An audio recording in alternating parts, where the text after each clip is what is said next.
युकेमा 1 वर्षको masters degree गर्न जाँदा तपाईले 3 मन्थ त फ्रीमै अकोमोडेसन पाउनुहुन्छ। इनिशियल फेजमा त्यता गएर कता बस्ने के गर्ने भन्ने झन्झट नै हुँदैन। तपाईलाई युनिभर्सिटीले नै 3 मन्थ्सको फ्री अकोमोडेसन प्रोभाइड गर्छ। इन्ट्री रिक्वायरमेन्ट्स पनि एकदमै फ्लेक्सिबल छ। तपाईले आईएलटीएस पीटी दिने झन्झट केही पनि गर्नु पर्दैन। तपाईले विदाउट आईएलटीएस पीटी पनि मज्जाले अप्लाई गर्न सक्नुहुन्छ।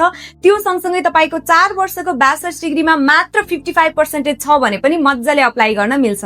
ट्युसन फी पनि एकदमै अफोर्डेबल छ। त्यही माथि तपाईले 5000 पाउन्डको स्कलरशिप पनि पाउन सक्नुहुन्छ।